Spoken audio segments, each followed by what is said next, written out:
Senhoras e senhores, autoridades presentes, boa noite. Sejam bem-vindos ao curso Acolhida de Mulheres com Interesse na Entrega de Filhos para Adoção. Este evento se insere em um calendário maior de trabalho porque passa o município de Mossoró em 2019 em um esforço coletivo, intersetorial e multidisciplinar para permitir a acolhida humanizada da mulher que manifeste o interesse em entregar sua criança em adoção. Nos próximos 2 dias, teremos a oportunidade de ouvir a experiência de 2 projetos de acolhida à gestante do Poder Judiciário do Estado de Pernambuco, os projetos Acolher e Mãe Legal. Espera-se que este evento nos ajude a construir um alinhamento conceitual e de trabalho em um tema tão sensível e relevante à saúde pública, tendo como referencial de discussão a vivência de profissionais qualificados da Justiça pernambucana. Para compor a mesa de honra, convidamos ao palco os excelentíssimos senhores Sacha Alves do Amaral, 12º Promotor de Justiça da Comarca de Mossoró, com atuação na área da infância e juventude.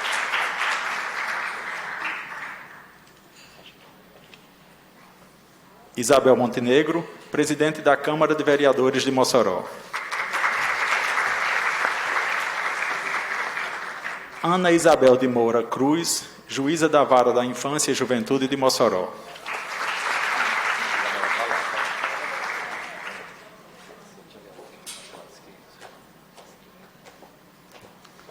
Lorena Ciarline Rosado, Secretária Municipal de Desenvolvimento Social e Juventude de Mossoró.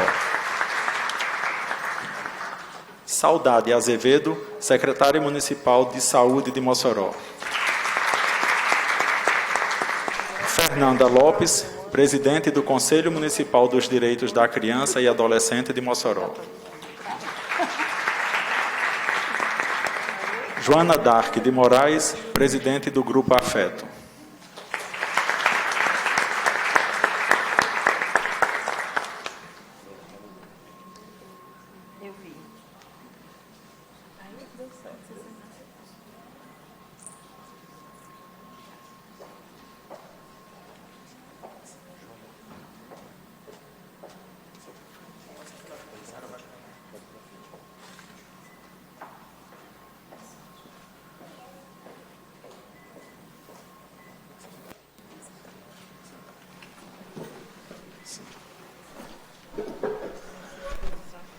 Para a abertura oficial deste evento, passo a palavra para o Dr. Sacha Amaral.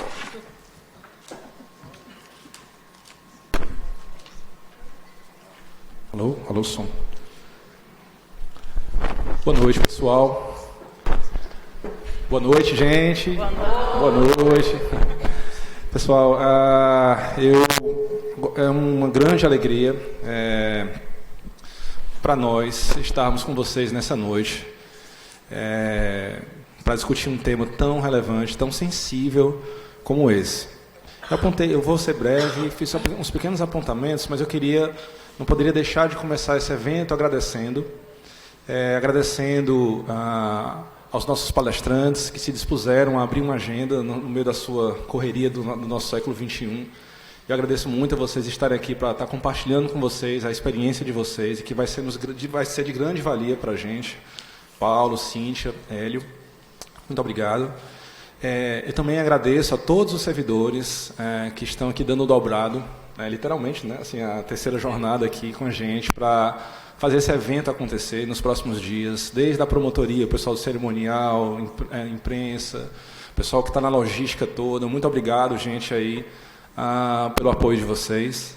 Agradecer também à administração superior do Ministério Público, porque realmente bancou, né, esse evento assim, que está sendo puxado, essa discussão hoje que nós temos vivenciado aqui em Mossoró, mas de uma forma mais articulada, intersetorial, nesse ano de 2019. Então, agradeço também à Procuradoria-Geral de Justiça. E esse tema é um tema que realmente tão sensível, né? Nós temos um dado aqui da Vara da Infância e Juventude de Mossoró, que quando a gente vê os números, que os números dizem muita coisa, né? Quando a gente para ler e tentar os interpretar, né? De 2009 a 2017, nós tivemos aqui em Mossoró 80 processos de adoção E desses processos de adoção, 77 foram a chamada adoção intuito persona, que é aquela adoção dirigida, né, quando há a escolha de uma pessoa e tal. Então, é uma questão muito delicada, porque quanto mais eu tenho me aproximado desse tema, mais eu vejo que a sensibilidade do tema e que se trata de fato de criar um espaço sem ruídos. Mais ou menos esse silêncio aqui, né? E esse silêncio representando, inclusive, a ausência de julgamentos. Um espaço acolhedor para a mulher.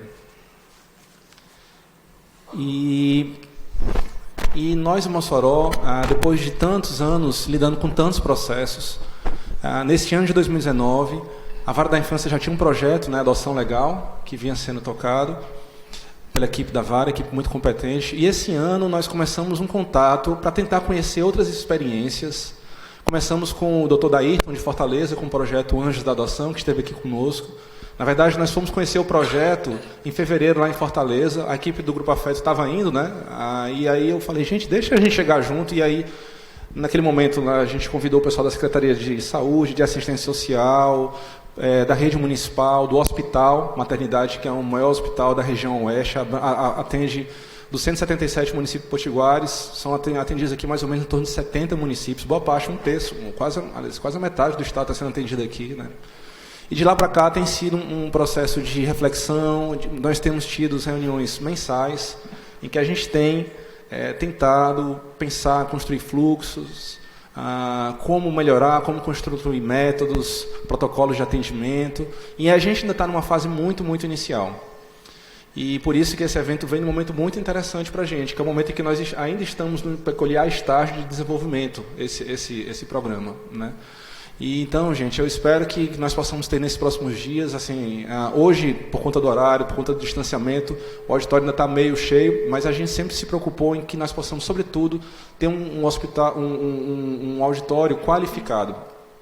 E quem faz a qualificação desse projeto são vocês que estão aqui. Nós temos profissionais da área da saúde, da área da assistência social, de vários equipamentos do município.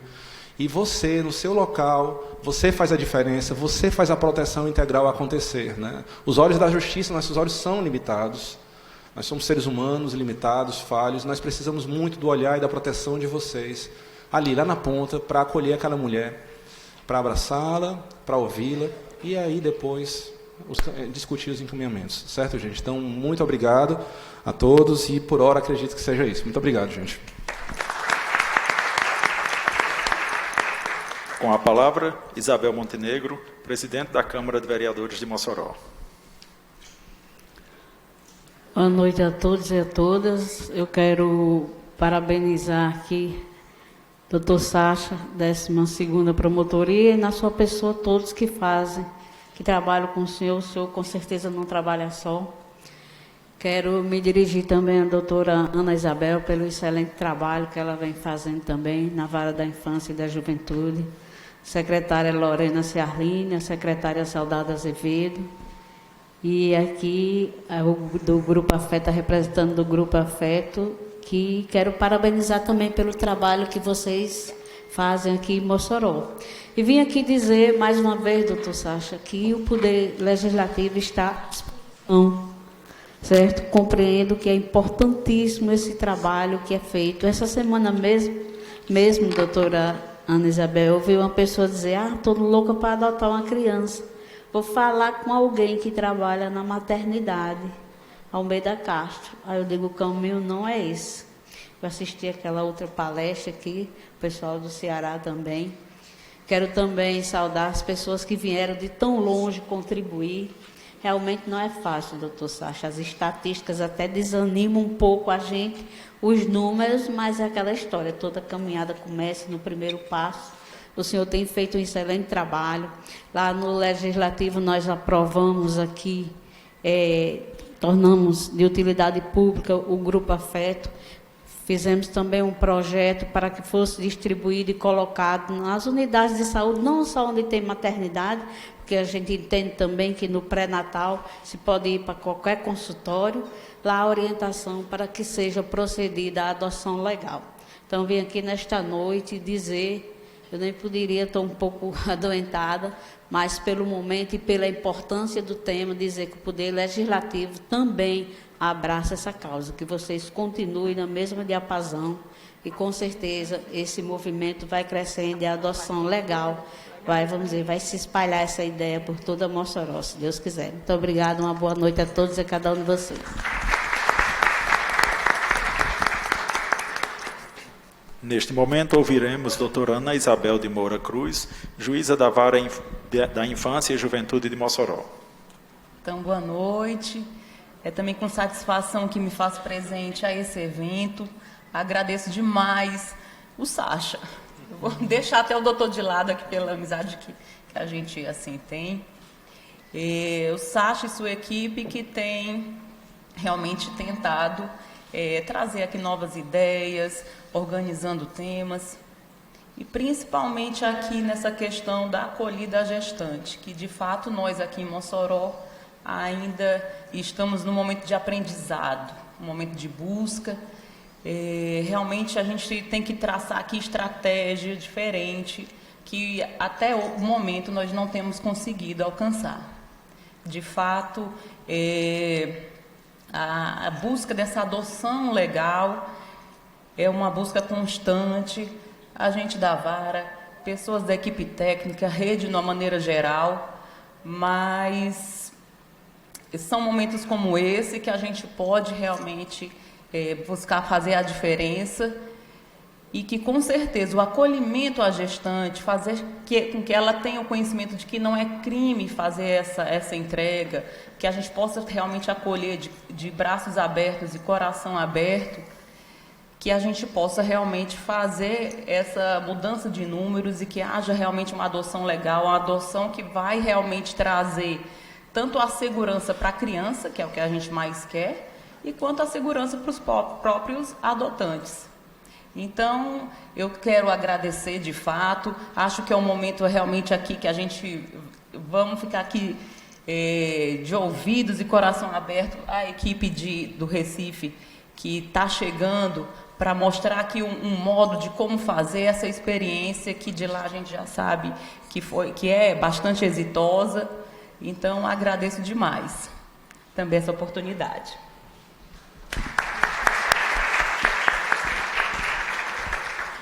Com a palavra, Lorena Ciarline Rosado, secretária municipal de Desenvolvimento Social e Juventude de Mossoró. Boa noite a todos. Eu gostaria aqui de cumprimentar toda a mesa, em nome do Dr. Sacha, parabenizar a 12ª Promotoria e ao promotor Sacha essa iniciativa, né? A gente sabe que ele vem há algum tempo puxando a corda da adoção, que é de fato um novo assunto, né? É uma nova temática que nós estamos atribuindo à municipalidade, à saúde, à assistência, e não tenho dúvida que será um momento riquíssimo para todos aqui que aqui estão, a todos que fazem a Prefeitura de Mossoró, a todos os que estão envolvidos nesse processo. A gente teve casos recentes, né? E aí a gente se perguntava, será que nós estamos errando? Uma mãe queria doar, mas tinha um período, né? A justiça precisa de 10 dias para ter a certeza e dar o encaminhamento à adoção. E naquele momento, eu com a equipe sentada, que a gente ficava com receio, com medo, porque acolher um recém-nascido é uma coisa assim, muito peculiar, um cuidado extremo, e até para que a gente pudesse fazer esse acolhimento, ter a certeza que nós estávamos preparados para isso.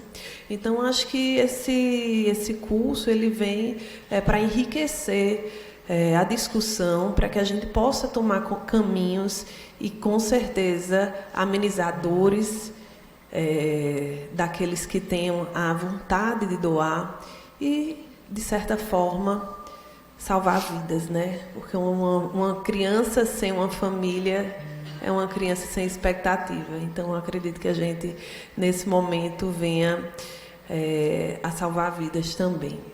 Então, gente, muito obrigado. Eu gostaria de agradecer a todos aqui que fazem parte da Prefeitura Municipal de Mossoró, ali a equipe do Desenvolvimento Social, estou ouvindo Saúde também, de estarem aqui se doando nesse terceiro turno a essa discussão tão rica. Muito obrigada. Ouviremos neste momento Saudade Azevedo, secretária municipal de saúde de Mossoró. Boa noite a todos e a todas. Quem fica por último se lasca na história. Brincadeira, pessoal. Só para quebrar o gelo, viu, doutor Sacha? Não, eu também parabenizar a iniciativa do Ministério Público, né, de promover esse curso. Dizer para vocês que a Prefeitura, né, através da Secretaria de Saúde, está à disposição, se coloca como colaboradora. Dizer para vocês, vereadora Isabel, que nós já fizemos o modelo das plaquinhas que nós vamos colocar nas nossas unidades. Apresentei aí para o doutor Sacha e ele aprovou. Né, nós vamos confeccionar para colocar nas nossas unidades de saúde e dizer que é um primeiro passo. Né, é um tema delicado mesmo, né, mas é um tema lindo, porque é um ato de amor. Ama quem doa e ama quem recebe. Não é? Porque não é fácil você entregar um filho para adoção. E aí é o primeiro passo para que nós, servidores da Prefeitura, a gente também possa aprender sobre o tema, ouvir o tema, aprender a acolher, aprender a escutar essas mulheres e não prejulgá-las. Né? Quem somos nós para prejulgar? E é nisso que nós vamos pensar em trabalhar. Eu estava conversando com o doutor Hélio quando eu cheguei e estava dizendo para ele, a gente tem um histórico na nossa família de muitas adoções. Nossa família, tios, tias, Lorena, tios, tias, a minha própria família, minha mãe, eu tenho uma irmã. E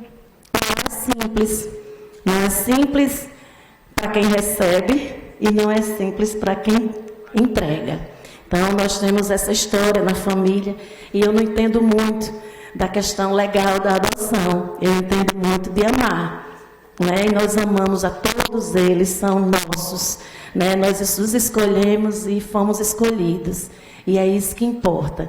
E aí a gente vai juntos, de mãos dadas, de olhos abertos, traçar esse caminho para ajudar as nossas mulheres, as mulheres potiguares, as mulheres moçoroenses, a fazer de forma legal, responsável, salvando vidas aqui, como disse Lorena. Então, muito obrigada e eu espero que esse curso, nós saiamos ricos desse curso, é o que eu espero. Boa noite a todos e muito obrigada.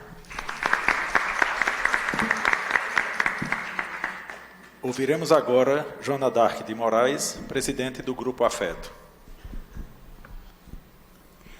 Boa noite a todos, a todas. É um prazer muito grande estar aqui para discutir uma temática que a gente vem se alimentando muito e que percebemos que temos muito ainda o que se aprender. Nós já vivemos muitas experiências, apesar do Grupo Afeto ser novo, nós estamos ainda... Já tivemos os primeiros passos, e para continuar dando esses passos, a gente tem que se fortalecer, tem que adquirir experiências e buscar experiências que possam nos ajudar a contribuir com essas famílias que estão aguardando esses filhos, de maneira tranquila, de maneira bem conduzida, e ter certeza realmente de que é isso que será melhor para a criança e para a família. Então, eu acredito, quando a gente estava vindo para cá, eu, Karine e o doutor Sacha conversando, tem muitas coisas que a gente vai precisar saber, aprender. A gente está assim, com muita fome de aprender, de conhecimentos, porque nós já tivemos uma experiência nova aqui, de uma mãe, recentemente agora, uma mãe, chegou e dizer que queria entregar, entregou e já feito, e a gente se mobilizou e deu certo, deu super certo. A criança está lá no cantinho dela, com a família, Mas só que depois disso a gente fez uma reunião e avaliamos que a gente ainda tem muito o que aprender. Nosso caminho ainda é muito longo. Então, eu desejo muito que a gente saia daqui com muita bagagem, para que a gente possa contribuir, né, para o que já está posto, né, que é um tema que já existe, que já é debatido, só que ele vem com novas perspectivas, né, mudanças, que hoje a adoção ela já acontece de maneira diferente da anterior do tempo dos nossos pais, dos nossos avós, né? É de forma legal, é de forma segura para a criança, para a família, e que a gente possa, né, partindo disso, contribuir com essa temática muito relevante. Então, muito obrigada.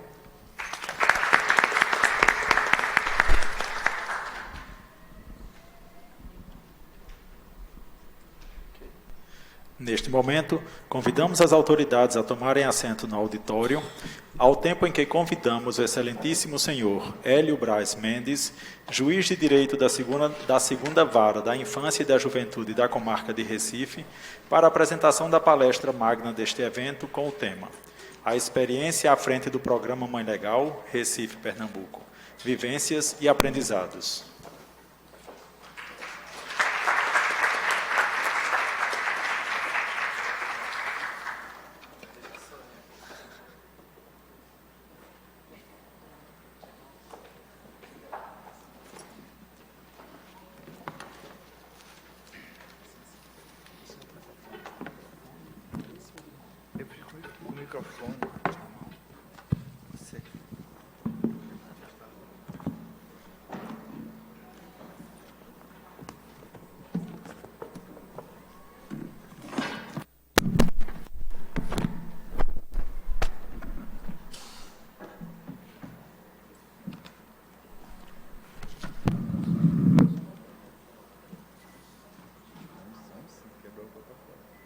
Gente, eu vou só pedir aqui autorização para dar uma quebrada básica no protocolo, né? Informalidade é melhor e tal. Uma das coisas que eu gosto no jeito da criança é a informalidade e a interdisciplinariedade. Então, eu lembro de ter conhecido, Hélio, você, primeira vez, a gente teve, o último encontro acho que foi em Florianópolis, na BMP, mas 2008, pronto. Abril de 2008 foi? Ah, tá. Pois eu me lembro de ter conhecido você, salvo engano, foi no final de... Eu acho que talvez você nem se lembre. No final de 2007, eu tinha recém ingressado no centro de apoio lá aqui do Rio Grande do Norte, e eu fui fazer uma palestra, assim, me convidaram para fazer a palestra, enfim, eu chegando na área da infância e tudo. E eu me lembro que antes de começar a palestra, você veio falar... Olha, veio assim, me cumprimentar, me receber, mas eu não posso ficar porque eu tenho que ir lá para a vara e tudo. E eu me lembro que você estava falando assim, de forma muito empolgada, assim, que vocês estavam com um projeto de acolhida da gestante. E era um projeto que estava sendo intersetorial, e que era um projeto assim que, inclusive, a Secretaria de Assistência participava das audiências com vocês naquele processo. E aquele brilho no olhar de um novo fazer, aquilo ali ficou, poxa, que legal, assim, veio um juiz, assim... tão sensível, né? Eu falo um juiz, na verdade, um operador do direito, menos operador e mais gente que lida com o direito, né? Então, de lá para cá, eu vejo como o seu projeto de vocês cresceu, né? Como ganhou uma proporção legal, velho. E depois eu fui compreender que tem um Mãe Legal, que tem um Acolher, que a gente vai ter a oportunidade aqui de ouvir 2 projetos no mesmo estado, né? E Mossoró é um município que não é interior, né? É um município grande, que cresceu muito, né? Hoje, Mossoró é uma cidade que é um polo universitário. Então, assim, nós temos muita coisa para refletir e debater aqui. Então, é um prazer. Ele está aqui, passados esses 10 anos, está aqui para ouvir a tua experiência e tudo isso que você viveu nesses últimos 10 anos, nesse processo de acolhida da mulher. Muito obrigado, velho. Obrigado ao amigo Sacha pela recepção calorosa, né? Só os amigos recebem a gente assim. Eu não sei se eu fico aqui sentado, se eu vou para ali, se eu fico igual a Silvio Santos, andando aqui no meio. Bom, vamos começar assim. Depois eu me levanto e a gente se aproxima mais. Eu quero agradecer o convite muito atencioso que o Dr. Sacha Amaral me fez. Eu tive uma certa surpresa, porque eu normalmente sou chamado para falar sobre esses temas em capitais. Aí quando disse Mossoró já está avançado assim, já estão preocupados com isso. Eu disse, isso é coisa de Sacha e da equipe que está lá, com certeza tem um movimento especial. E eu fiquei com aquilo na cabeça. Por quê? Mossoró, assim, e fui dar uma estudada, dar uma lidinha de quem é Mossoró. Me surpreendeu a questão política do que mais interessa hoje falar aqui, que é do feminino. Mossoró tem uma história de feminismo muito peculiar, né? Eu gostei muito de saber que o primeiro voto feminino foi aqui, em Mossoró, no Brasil. Então, antes da instituição do voto feminino, na década de 30, já na década de 20, teve uma mulher que veio se inscrever numa zona eleitoral aqui de Mossoró. Ela era de Natal e fez o primeiro voto feminino em Mossoró. Aí isso já me arrepiou, né? Eu disse, pronto, eu estou indo, agora eu estou entendendo o que está acontecendo, né? Porque naquele momento eu não tinha percebido isso. Bom, nós estamos diante, eu até anotei aqui, esses encontros formais faz a gente ser um pouco formal também. Eu gosto de ser as duas coisas. Eu queria me dirigir às pessoas que estavam aqui na mesa. Ao doutor Sacha, que eu cumprimento, a vereadora Isabel, presidente da Câmara de Vereadores. Eu acho fundamental que esse discurso seja um discurso das mulheres. Peço desculpas e peço licença para falar como homem, né, com a consciência dos meus privilégios, da masculinidade e do patriarcado, do machismo e da opressão estrutural que a gente se coloca como homem. Eu vou falar de um tema de mulheres. Confesso que não é fácil falar sobre esse tema, por não estar nesse lugar de mulher. Mas eu me sinto no lugar do feminino, a partir do momento em que a gente se debruça sobre o estudo dessas questões do feminino. Então, meus cumprimentos à vereadora Isabel, presidente da Câmara de Vereadores, a doutora Ana Isabel de Moura Cruz, a juíza da Infância e da Juventude, muito prazer, a Lorena Rosalvo, que é da Secretaria Rosado, da Secretaria do Desenvolvimento e Infância e Juventude, não é isso? O nome é esse, né? De Desenvolvimento Social e Juventude. A assistência social está aqui, não é isso? Perfeito. Eu senti falta do nome, é assistência social. A doutora Saudade Azevedo, com quem também eu tive um pequeno rapport, logo no início da noite, secretária de Saúde de Mossoró. A Joana Dark, que é a presidente do Grupo Afeto. Uma pergunta, o Grupo Afeto é o grupo de apoio à adoção? Está afiliado à ANGAAD? Então eu estou em casa, eu conheço vocês. Bom, a todos os presentes, os homens, as mulheres que estejam presentes, eu fui informado que hoje a gente vai conversar e a gente vai dialogar com o público da rede de saúde, da assistência social, conselheiros tutelares presentes. Olha ali, muito bem. Conselheiro tutelar presente, aqui também. Agentes de saúde, pessoas que trabalham nas maternidades, doulas. Eu estou querendo entender o público, porque é uma comunicação importantíssima com esse público especial, né? Vocês estão em um lugar muito especial, que é o lugar do atendimento à mulher. Bom, o nosso programa, ele começou em 2009, mas a gente já estava trabalhando com ele desde 2008, porque eu estava desde 2004 acompanhando as alterações da lei. O atual desembargador Luiz Carlos de Barros Figueiredo era o juiz titular da vara, eu era o juiz auxiliar. Eu já estou nessa vara há 20 anos, sabia? Contando tudo, começou a primeira, cheguei lá em 1999, agora fiz 20 anos que eu estou lá.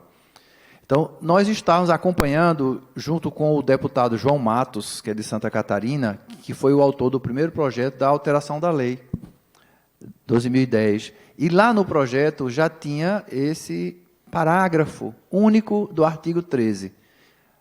As gestantes e mães que desejam entregar seus filhos para adoção deverão ser encaminhadas ao Poder Judiciário. Ponto. Só dizia isso. O que é que isso significava? Eu já estava acompanhando no Congresso Nacional, que eu ia, às vezes, no lugar do desembargador Luiz Carlos, para as audiências públicas. E os debates estavam acontecendo. Então, eu já estava dentro desse caldo, dessa cultura de debate. E a lei só veio a entrar em vigor no dia 1º de novembro de 2009. Mas a gente já estava estudando isso, em Recife, como equipe, em 2008. Então, por isso que, quando a lei entrou em vigor, no mês de novembro, a gente já estava funcionando, já existia o programa. E o programa ele vem se constituindo nos últimos 10 anos como uma verdadeira experiência de ensino e aprendizagem, de habilidades, de desenvolvimento de competências do judiciário, que vai ao encontro e que recepciona essas mulheres e que dialoga, que escuta, que acolhe, que clinica, né, que se inclina, no sentido de clínica, de inclinar-se, de voltar-se para essas mulheres, e a gente aprende muito. E uma das coisas que eu aprendi rapidamente é o seguinte, eu gosto muito de dizer isso, o corpo da mulher não pertence ao homem, o corpo da mulher não pertence à igreja e o corpo da mulher não pertence ao Estado. O corpo da mulher pertence à mulher. A partir daí,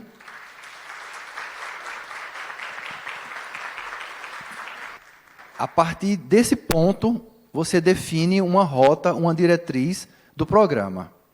Não dá para pensar o programa sem esse recorte de empoderamento, sem esse recorte feminista.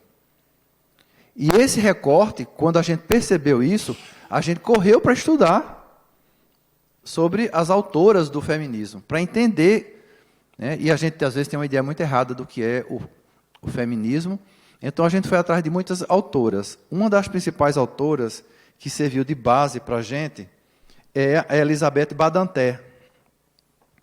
O principal livro dela é esse aqui.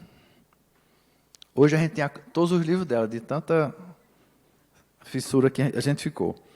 Elizabeth Badinter, vocês conhecem, muita gente conhece, Um Amor Conquistado, o Mito do Amor Materno. Este livro está comigo na minha casa, né, desde 87. Minha mulher estava grávida e se deparou com esse livro na Livro 7, que era a nossa livraria da época.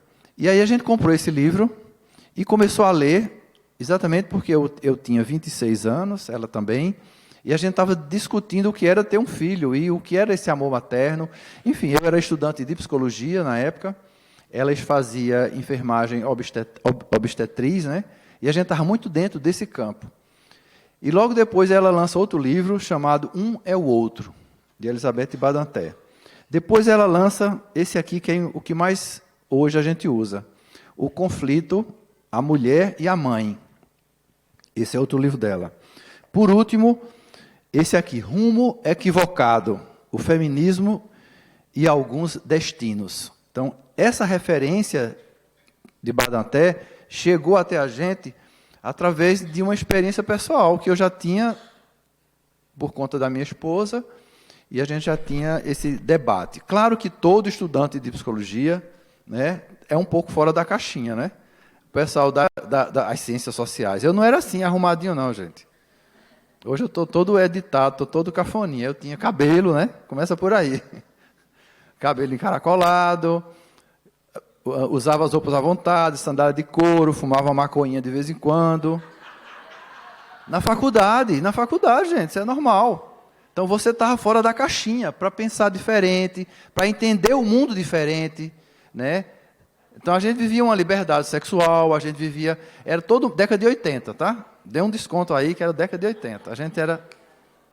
Então esse universo me fez aprender muita coisa, né? O discurso do feminismo, o discurso da liberdade, aquele momento político da juventude, né? Barão Vermelho bombando com Cazuza. E a gente vivia, né? A gente vivia num universo, fazia teatro, fazia cinema. Então a gente estava envolvido com outra esfera. Depois é que eu resolvi fazer o curso de Direito. Aí eu fiquei assim, desse jeito. Mas a alma continua a mesma lá da década de 80. E é essa alma, é essa ética da alma que faz a gente estar dentro de um programa desse com essa perspectiva. Não é o direito não dá conta desse programa. Esse programa ele é interdisciplinar. Ele é um programa que dialoga com várias ciências, com a psicologia, com o serviço social, que dialoga com a sociologia, que dialoga com outras ciências. Se a gente não tiver esse diálogo, nós vamos deformar o atendimento que aquele parágrafo único do artigo 13, lá no comecinho, dizia, encaminhar as mulheres para o judiciário. O judiciário tem esse, digamos assim, tem esse defeito. A gente quer tudo de acordo com o que a gente acha que é correto. Faz parte do nosso modelo de trabalho enquanto instituição hierarquizada, verticalizada, né? É o que a gente chama de cama de Procrusto. Vocês já ouviram falar da cama de Procrusto, né? Eu nem perguntei quanto tempo eu tenho para falar.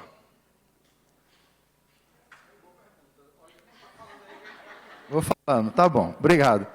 A cama de Procrusto era um rei, um filósofo, tem várias versões, mas ele era um rei na Grécia e ele recebia os convidados e ele tinha uma cama, né, para receber essas pessoas. Na hora que a pessoa ia dormir, se a pessoa fosse maior que a cama, ele cortava as pernas. Se fosse mais curta, ele esticava. Então, é a cama de Procrusto, ou seja, nós do judiciário temos essa cama de Procrusto na nossa cabeça, na nossa essência. As coisas têm que se encaixar na lei, tem que ser como a lei manda. E nem sempre a interpretação da lei alcança a finalidade social da lei. Um programa como esse tem que ter um alcance de finalidade social que uma interpretação muito limitada não alcança. Então, a gente vai precisar desse diálogo. Lá em Recife, a gente precisou de fazer diversas oficinas, diversas reuniões. O nome do programa não foi escolha do judiciário, foi inclusive de um agente de saúde que estava presente, deu o nome. Eu nem gosto do nome, tá? Porque a gente tem um debate muito interessante sobre essa questão da nomenclatura, que eu vou falar daqui a pouco. Então, a gente teve esse diálogo assim, muito intenso. Então, quando a lei chega para entrar em vigor em novembro, a gente já tinha, inclusive, atendido um caso, porque eu sei que vocês já atenderam aqui também, né? Então, a gente já tinha atendido um caso, que é um caso experimental. E esse caso eu vou contar para vocês. Foi o primeiro caso. A mulher foi encaminhada pela assistente social da maternidade, a gente já vinha fazendo as reuniões, né? Já estava todo mundo já debatendo o assunto, conversando sobre o tema. Então, a assistente social disse, chegou um caso, vou encaminhar para vocês. Então, todo mundo tomou um susto. E agora? A gente não sabe nem como fazer e já vai chegar. Então, a minha equipe recebeu e foi aprendendo, fazendo. E aí, a mulher disse, olha, eu sou cozinheira num restaurante, eu sou casada, tenho 5 filhos, meu marido não sabe que eu fiquei grávida, eu engravidei, eu escondi da família, todo mundo pensa que eu apenas engordei, e eu saí para trabalhar, senti as dores, dei à luz na maternidade, e lá na maternidade eu disse que não queria levar a criança, não queria a criança, e eles me falaram para eu vir aqui falar com o senhor. E ela veio falar comigo da maternidade, e eu na sala foi atendida pela equipe, e eu já estava na sala de audiência com a promotora, e ouvindo para, enfim, tomar as providências legais. Quando eu estou conversando com a mulher, a assistente social entra na sala e diz, doutor Hélio, surgiu uma informação.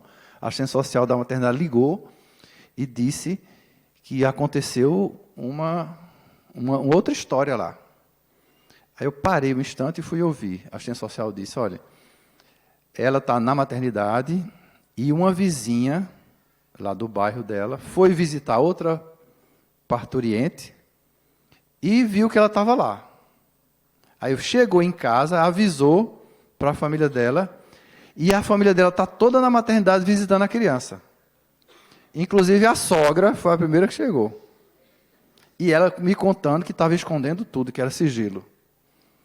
E agora, como é que a gente faz? Eu suspendi a audiência, né? Disse, não é uma questão de audiência, no direito não vai resolver isso. Encaminha de volta essa mulher para o atendimento interdisciplinar com a psicóloga e assistente social para dar o tratamento sobre isso. E aí, no outro dia, ela volta com esse marido. A equipe vai fazer uma visita, e ouve um, e ouve outro, e volta os dois para a audiência. Na volta para a audiência, foi outra surpresa, porque a história era mais impensável. Ele disse, doutor, eu sempre soube que ela esteve grávida. Eu disse, como assim? Ela achava que eu não sabia, mas eu sabia. Eu disse, e o que aconteceu afinal? E a mulher, assim, braço cruzado, de costas para mim e para o marido. Nem falava com a gente. E ele, doutor, é o seguinte, eu amo essa mulher.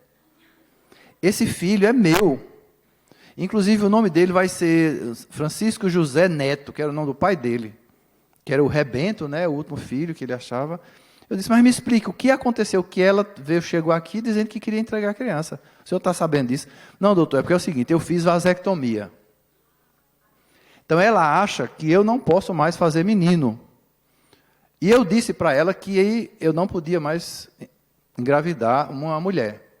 Só que a médica me disse que dentro desse 1 ano ou 2 anos, eu não estava com a zoospermia. Eu ainda poderia fazer menino. Então, ela acha que o filho não é meu, mas é meu. Aí eu disse, veja a relação. Então, o que nós vamos atender, gente, são essas dinâmicas, são esses relacionamentos que a gente não vai alcançar. E a gente ficou todo mundo sem entender o que estava ocorrendo. E a mulher muito zangada, e ele dizendo que amava, que o menino era dele, pediu perdão. Aí eu comecei a fazer, na sala de audiência, uma pequena dinâmicazinha, já era a minha veia de psicólogo, né, naquele momento. O senhor pode se dirigir a ela e falar diretamente para ela, doutor, eu amo essa mulher. Eu disse, não digo que ama essa mulher, diga o nome dela e digo, fulana, fale para ela. E ela de costas. Aí se eu consegui que ela se virasse, e ele pediu perdão e tudo mais, e ela, fechada. Terminou, ela pediu, o processo foi extinto, né? E eles voltaram para casa com a criança. Então, só esse exemplo, para vocês entenderem que cada história é uma história. Às vezes a gente cria um fluxo, um procedimento, que não vai dar certo aqui não. Esse fluxo vai ter que adaptar, a gente vai ter que inventar alguma coisa nova. O treinamento que a gente faz com as maternidades, com a equipe, com as pessoas que convidam a gente para o treinamento, exige exatamente essa capacidade de ter uma fundamentação teórica de empoderamento feminino, de saber olhar e saber enxergar essa mulher dentro de todo esse status racial, sexual, de gênero, toda essa realidade, e poder proteger essa mulher, independente do fluxo que eu tenha que tomar. Então, essas experiências fizeram a gente, até hoje nós atendemos mais de 300 casos de mulheres, então foram muitas mulheres atendidas, acolhidas, e isso foi em 2008, 2009, em 2013 ou foi em 2012, Paulo, que surgiu o Acolher. Em 2011, o desembargador Luiz Carlos, então, resolve reproduzir essa nossa experiência para o resto do Estado. Aí cria o programa Acolher, que é um programa de gerenciamento junto aos magistrados, ao Ministério Público, à Defensoria, isso que a gente está fazendo aqui agora, assistência à saúde, todas as pessoas envolvidas na rede, para dizer, olha, vamos acionar e vamos reproduzir essa experiência. Então, Paulo vai falar para vocês amanhã, e vocês vão ver como é que se articula. Então, o Acolher trabalha na articulação. Já o Mãe Legal trabalha, digamos assim, a gente trabalha no chão da fábrica. A gente trabalha com a mão na massa, né? Então, a gente está no miudinho. Paulo e Cíntia estão na parte política, né? Na parte de articulação. Então, essa parte do miudinho é que vai exigir um cuidado mais com o atendimento, com a forma que fala, com a linguagem, com o jeito de atender. Então, a equipe que a gente tem lá, que é a equipe que já está fazendo essas oficinas e essas capacitações, é uma equipe com muita experiência nesse sentido. Né? A gente tem diversas histórias para contar e a gente faz o treinamento em cima dessas histórias. São oficinas a partir dos casos reais, como esse caso que eu contei, e como foi que a gente fez o atendimento. Então, é a partir dessa repetição do que aconteceu que a gente vai somando e a partir da experiência, que nós adultos, né, a gente só aprende com experiência própria, é a andragogia. Então, a gente tem que buscar a experiência da equipe e dela começar a fazer o desenvolvimento dessas competências. Eu queria passar os slides, que eu esqueço sempre. Ficou tudo escuro aqui, é só apertar. Bom, essa é a equipe que a gente tem hoje. Dá para ler?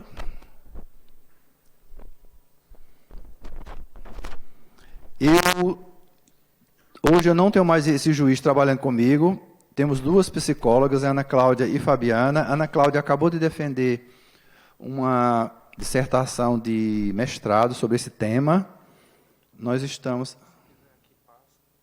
Aqui volta aqui. Perfeito, obrigado.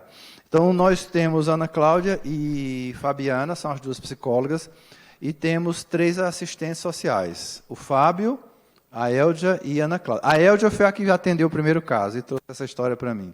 E os 2 curadores, que são 2 advogados, que prestam serviço para a gente. Por que essa equipe de curadores? Primeiro porque esta mulher, nada está sendo requerido a ela não é ré, não é a promotoria que entra com a ação, não é a defensoria que entra com a ação, ela não é ré, ela não é requerida, ela é autora, ela está ali empoderada de um direito, que é o direito de dizer, eu quero entregar essa criança. Eu não quero filiar, eu não quero maternar, eu não me filiei a essa barriga, eu não tenho o desejo de exercer a maternidade. E fazer isso como a lei manda, sem constrangimento, e fazer isso como um direito dela, direito da mulher. É difícil, até para nós, e até para vocês, mulheres, às vezes, entender uma mulher assim. A gente termina julgando, a gente termina até condenando. Eu lembro que em uma das oficinas, uma senhora que estava presente, mas doutor, o que o senhor está dizendo é um absurdo. Quer dizer que a mulher tem o direito de não ser mãe? Eu disse, tem. E se o marido dela quiser ser pai, ele não vai conseguir, vai ter que arranjar outra mulher, porque aquela não vai querer ser mãe.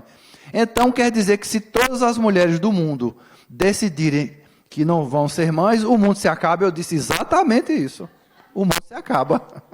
É um poder feminino, é um poder da mulher, e pertence à mulher essa decisão. É difícil para a gente aceitar isso, porque sempre chega, agora a gente está atendendo também aos casais. A nossa surpresa não vem só as mulheres, nós já recebemos o homem junto, o pai também. Então, não é mais a entrega, né, o acolhimento de mulheres. Hoje é uma das mudanças que o nosso programa já está sofrendo. É o acolhimento de homens e mulheres. E aí o fluxo muda, porque a gente tem que saber como é essa relação. E aí tudo isso faz a gente correr para estudar um pouco mais. Um dos livros que a gente começou a estudar foi esse aqui, que é de John Stanford, Os Parceiros Invisíveis, o masculino e o feminino dentro de cada um de nós. E a gente começou a buscar essa perspectiva de quem era esse homem que estava vindo com essa mulher, o que é que ele trazia do lado feminino dele e o que essa mulher trazia do lado masculino. Em muitas situações, o homem queria ficar com a criança, mas ele estava atendendo ao desejo da mulher. Em muitas situações, a mulher tinha dúvidas, e o homem é que não queria, não tinha esse desejo de ter a criança. Isso ficava muito difícil, porque um emprestava a narrativa para o outro. E a equipe ficava sem entender quem é que estava empurrando o seu desejo na frente. E fica difícil, não dá para num simples atendimento, não é psicoterapia, né? É um acolhimento, é uma especializada, e não dá para a gente alcançar isso. Isso foi exigindo da gente mais estudos sobre essas questões, e nós, obviamente, começamos a ler outros temas, outros livros. Esse livro é interessante, O Cálice e a Espada, você já deve ouvir falar. É de Riane Eisler. O Cálice e a Espada. A gente começou a discutir essa questão da relação homem e mulher.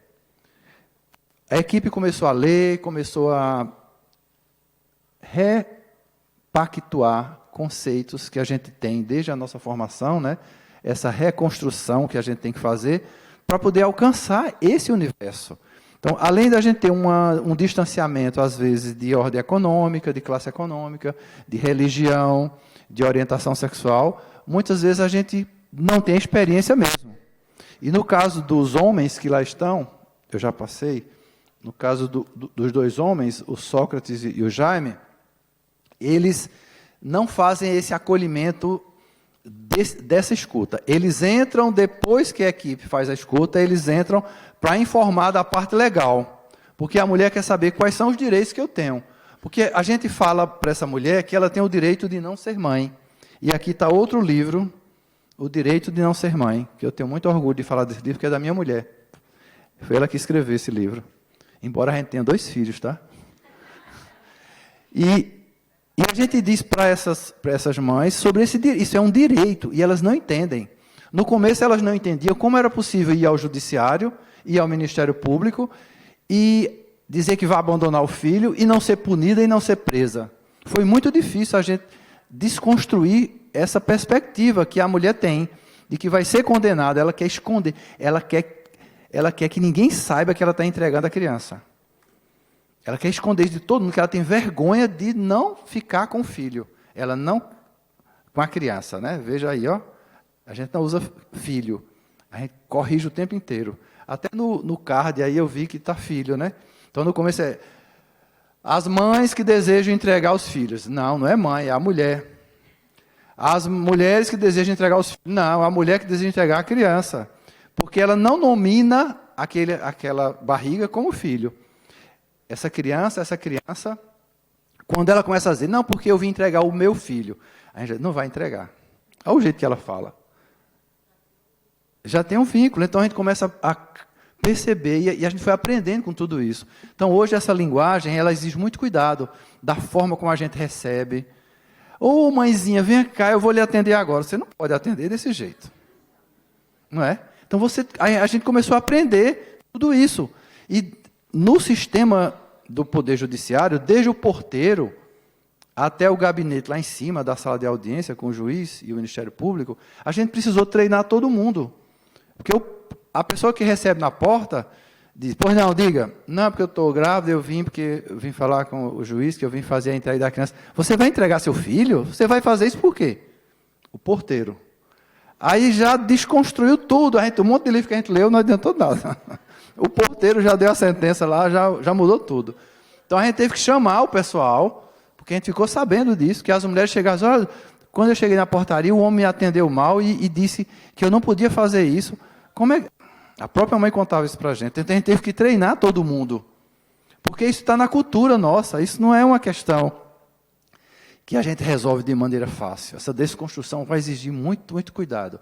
Algumas mulheres hoje, por isso que da nossa necessidade hoje, inicialmente a gente fez um convênio com a Secretaria de Saúde. Hoje a gente está com um convênio com a assistência social. E a gente está avançando nesses convênios em Recife. Por exemplo, Recife é uma cidade um pouco maior que Mossoró, e os distritos, né? Algumas mulheres, por exemplo, ela está grávida, está escondendo a gravidez, não quer que ninguém saiba. Ela diz, eu não vou dizer quem é o pai. E às vezes foi um estupro, às vezes é o cunhado, é o padrasto, é o irmão, e a gente não pergunta sobre isso. A gente não vai atrás, não fica investigando. E quem é o pai? Tem que dizer, é um direito da criança. Não. A gente não faz essa pergunta, é sem constrangimento. Agora a gente avisa, se você disser o nome do pai, e se você disser o endereço da sua família, a gente vai procurar. Agora, se você não disser, a gente não procura. Aí ela decide. Às vezes ela, no final, diz, olha, eu não quero que você procure, não, mas o nome dele é fulano, ele trabalha em tal lugar, o endereço é esse, mas eu não quero que procure ele. A gente procura sim, porque ela foi orientada desde o começo, que se dissesse o nome, a gente iria atrás. E aí a gente começou a perceber que algumas mulheres não queriam esconder de verdade, não queriam que ninguém soubesse. A tal ponto que ela está vinculada pelo endereço dela àquele atendimento do pré-natal, àquela maternidade. E a gente já tem, no convênio, a gente já tem a possibilidade dela dar à luz em outra maternidade, fora da sua região de conhecimento. Aqui em Mossoró, talvez vocês tenham que pensar um pouco nisso, de encaminhar para dar à luz, talvez fora de Mossoró. Fazer um convênio com outra maternidade. Se for o caso, se acontecer uma situação dessa. Porque depois que dá à luz na maternidade, lembra do primeiro caso que eu contei? A mulher achava que estava escondendo e já estava a família inteira na maternidade.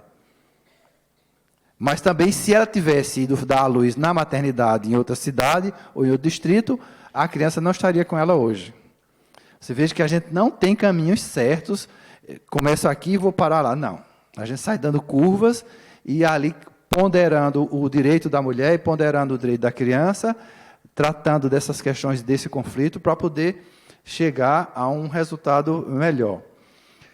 Então, esse era o artigo que a gente tinha. Esse sem constrangimento, gente, só foi incluída em 2016, com a Lei 13.257. No início, não tinha essa palavra sem constrangimento. E aí, foi preciso colocar a palavra sem constrangimento, porque tinha gente recebendo as mulheres que queriam entregar a criança e ficava, mas e se eu conseguir um emprego para você? E se eu conseguir um aluguel social? E se eu encaminhar você para o Bolsa Família? Nem com isso a senhora quer, e se eu ajudar? A senhora não quer ser mãe de jeito nenhum, é? A promotoria fazia isso.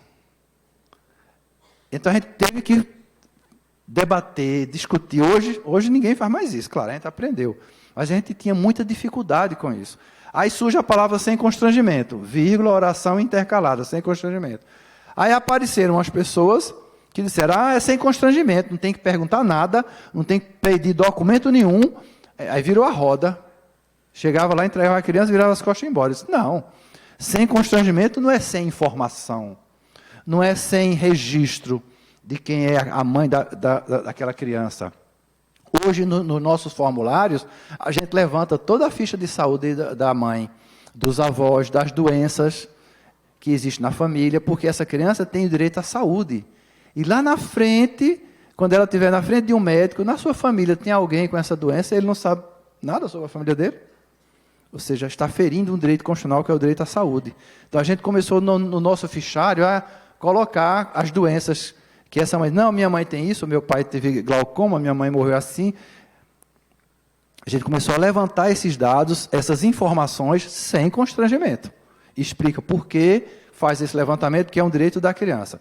Nossas audiências são gravadas em vídeo, de maneira que a gente tem um DVDzinho que fica lá guardado, e lá na frente, quando a criança, ou já adulto com 18 anos, né, quiser vir por conta própria, ou adolescente, e os pais devem trazer e autorizar, tem acesso a todo esse material. Você já imaginou quem está em dificuldade, em agonia para entender sua história e receber um DVD da sua mãe ou do seu pai dizendo para o juiz por que veio fazer a entrega? Em muitos casos vai ser uma economia de pagar psicólogo, né? Vai economizar psicoterapia, porque você vai ter uma vivência clara ali. Ou então, pelo contrário, pode até ser o oposto, né? Mas, de fato, a gente tem uma informação, é o direito à informação sobre a sua vida, é o direito da criança de ter essa informação. Claro que isso tem que ser tratado, essa informação não é entregue assim, de repente. A gente tem uma equipe que vai ouvir essa criança, ou já adolescente, e essa família, mas a família, pela lei, tem o direito de ter toda a cópia do processo em casa. A família que faz a adoção, ela tem direito de conhecer todas as informações sobre a origem daquela criança e sobre a história daquela criança. O nosso objetivo geral, agora eu vou começar a palestra, viu? O nosso objetivo geral é esse: acolher. A gente usava a palavra atendimento. A gente não usa mais a palavra atendimento, a gente usa a palavra acolhimento. Porque não é um atendimento, é um acolhimento. É mais do que um atendimento, né? É uma atitude de proteção. Então a gente passou a usar acolher as mulheres que manifestam a intenção de entregar suas crianças para a adoção e fazer cumprir a lei 12.010. Então esse é o nosso objetivo geral. A partir desse ponto, a gente se situa e começa a andar. Primeiro conflito ético que aparece do objetivo geral, o direito da mulher e o direito da criança. A criança tem direito à informação, a criança tem direito de saber tudo. Como fazer isso? Primeiro ato, esta mãe registra esse filho. Vai sair um registro de nascimento da criança com o nome da mãe biológica. É um direito da criança. A mãe tem a garantia de que esse registro ela pode fazer direto, lá nas maternidades do Recife já sai o registro da maternidade, ou quando não tem, o juiz manda fazer, pega a DNV e manda fazer. Então a criança garante o seu direito de ter ali a sua origem, a hora que nasceu, maternidade, todo o histórico, todos os relatórios. A gente está cumprindo o estatuto, doutor Sacha, e o estatuto determina que as ações de adoção e todos os seus anexos, os outros processos que estão em apenso, destituição, programa ilegal, tudo, deve ser digitalizado e deve ser guardado para sempre. A gente está hoje, o desembargador Luiz Carlos montou um programa, uma equipe, o Estado de Pernambuco digitalizou todas as ações de adoção e seus anexos desde 1990, a data do Estatuto. Está tudo digitalizado e está tudo informatizado e guardado para sempre.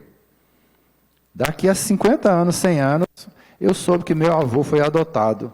Eu vou lá no judiciário, quero conhecer a história do meu avô. Está lá. Isso está no Estatuto, é uma obrigação legal. Eu pergunto, quem está fazendo isso no Brasil? Nós fizemos com muita rapidez. O desembargador Luiz Carlos, que é uma pessoa iluminada, que trabalha na infância, foi inclusive um dos redatores, um dos criadores do Estatuto da Criança e do Adolescente. A gente tem a honra e o prazer de ter uma pessoa como ele à frente, liderando todo esse movimento. E agora, como desembargador e coordenador da infância, é fácil puxar dinheiro do tribunal e fazer as coisas acontecerem. E a gente tem hoje um arquivo só para isso. Então, hoje, e eu recebo sempre isso, alguém chega e diz, olha, eu fui adotado, então eu adotei e eu queria uma informação. Às vezes eu recebo por e-mail. Quando eu confirmo que é aquela pessoa, eu acesso imediatamente, o nome do programa é Sei Quem Sou. É o nome do nosso programa, Sei Quem Sou. Eu acesso aquele programa como juiz e eu tenho todo o processo digitalizado. Imediatamente eu faço o anexo e mando por e-mail para a pessoa.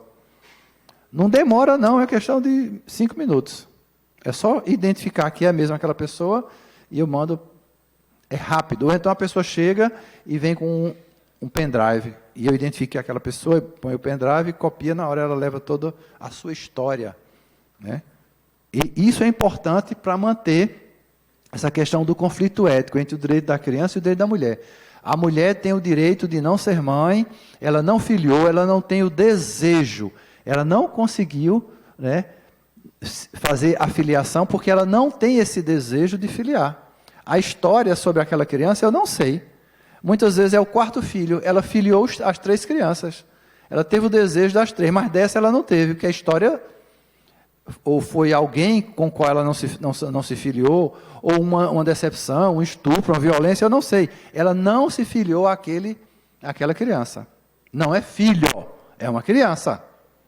Ela não é mãe, ela é uma mulher que está gestante. E a gente tem trabalhado com essa questão desse conflito, de, como a lei manda, ouvir a mulher antes, quando ela está grávida, e ouvir depois. Tem que ouvir 2 vezes no judiciário. Por quê? Porque quando eu escuto antes, eu posso avaliar melhor como juiz, como promotor, eu posso avaliar melhor a vontade, a manifestação da vontade. Ela não está no estado puerperal, ela não está no puerpério. Quando eu só escuto depois, aí vem a fragilidade da manifestação dessa vontade no pós-parto. Ela entra no puerpério e se ela desenvolveu alguma intercorrência puerperal, uma depressão puerperal, uma psicose puerperal, ela não pode ser ouvida em juízo, ela não pode dar ok.